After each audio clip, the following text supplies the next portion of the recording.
Hey mamas, I just felt compelled to share this with you, what's been on my heart lately. I belong to a lot of forums of homeschooling moms online, and I've been noticing a lot of posts lately where moms have been saying that they are burnt out or their kids are burnt out, that it's the end of the school year and is it okay to just throw in the towel because they need a break because they're so exhausted. And it's been burdening my heart because I feel like these moms are holding themselves to a set of standards that are imprisoning them and that they actually created for themselves. I think they are buying into the public school mentality of 9 months of school where we are just pushing and pushing to get it done so that we can take the summer off to enjoy ourselves.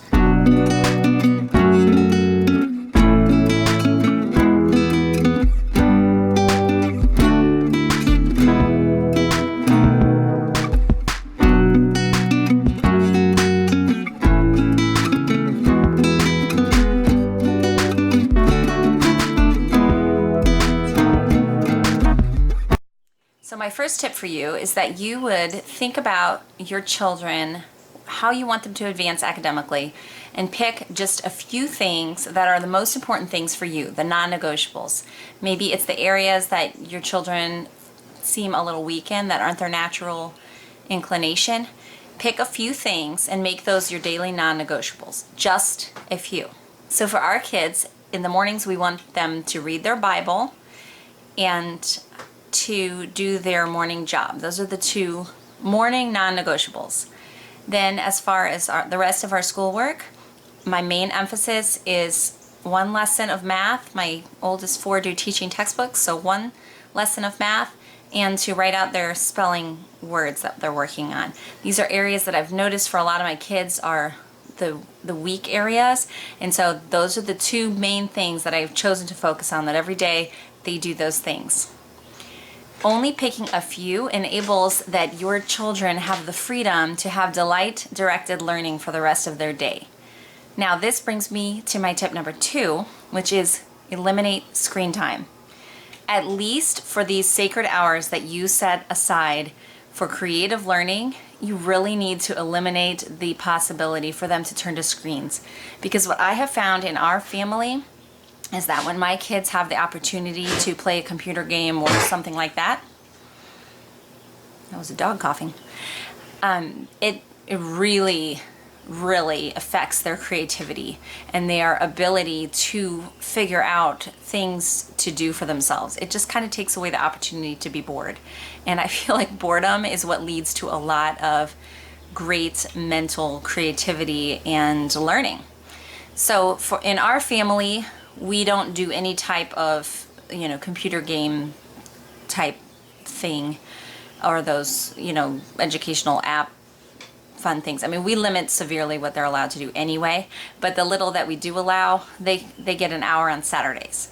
That's how it runs in our family. Now, occasionally during the week, our kids will watch a show together. I don't have a problem with that. That's something that I will approve, but as far as it just being open and available, that does not happen. Tip number 3 would be to make a checklist for your kids. This will relieve a lot of anxiety for you, and it takes the attention off of you being the one saying do this, do that. My kids know that during these months where we have nice weather, where we are learning in different ways, that those few things are all that they are responsible for accomplishing.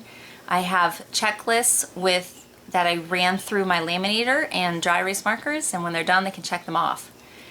This really gives a freedom to them because they know when they're checked off, they're done. Now, during the winter months where we're not outside so much, those are the months where we will really hit it hard at our table work, and we'll do a lot more of the bookwork kind of things. Because we have the freedom to homeschool year-round, we can homeschool seasonally. So some seasons can be where we really hit it hard with more table work, and some seasons we're outside learning from nature. or drawing or crafting or those things that, whatever that child's inclination is. My final tip is to set one time in your day for you as a mom when you are making it easy for yourself to get in a routine of reading out loud to your kids. If you look even just a Google search online about the benefits of reading aloud, you will be amazed at how much it helps their brains to grow and develop. That alone is an amazing gift that you're giving to your kids just by raising them in a culture of reading aloud. So pick one time a day at least where it's a natural part of your rhythm to go into a read aloud, because if you have that, then you will do it. So for us, it's typically after a meal. As my kids are finishing up, I grab the read aloud book and I start reading. If you are new to reading aloud, I recommend using food as a way to help anchor that time and to kind of still your kids. So maybe give them a snack. I still remember as a child, this is probably where I got this from, my mom would slice up apples for us and sit us down and read to us. So we were busy eating apples as little children and she would be reading. I grew up within a reading household and I now have a great love for reading and I'm passing that on to my children. It was a very simple act of reading something out loud to your children every day. You are giving them a gift for a lifetime. So those are my tips. And remember that you are not, this isn't a, and remember that homeschooling is a long-term vision. You are giving your children a love for learning that takes time to develop, but it's going to last them their whole life. Our goal is not to see how much information we can cram into our children in one school year's time and then in exhaustion take a break for 3 months before we do it again. That's not a sustainable, life-giving way to live. We want to enjoy this homeschooling journey, and to enjoy something, you have to take it slow and easy and long-term. So I'm just encouraging you to reevaluate your homeschool as you're coming to the end of this school year, and to consider for yourself, perhaps this isn't the end, perhaps this is just a slowing down pause time, and this summer is a great opportunity to introduce different things that you wouldn't normally do and to kind of change the pattern of your days to where learning is becoming a lifetime habit and not just a 8 to 12 sit at the table and suffer through it kind of thing. So please let me know your tips. I have learned so much through this YouTube community from other moms. So if you have any tips to share on how to conquer homeschool burnout, would you please share those with me and with each other in my comment section below? I would really appreciate that. I value you all so much.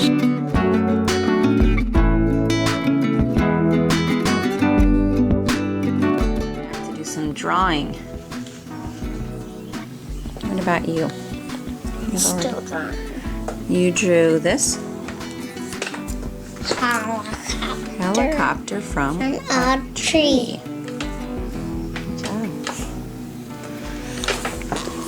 Matches. And I'm drawn too. We're just having a nice quiet day here, aren't we? And look at these that we found growing out when we were taking our walk. Yellow irises. Aren't they beautiful? And what are you doing while we draw? Are you staying out of trouble? No, that's one for sure. He said yes. No. No? Oh boy.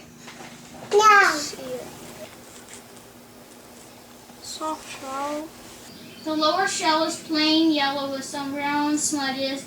The head and neck and the limbs may be brown or black with a varied amount of yellow marks depending on the age of the section.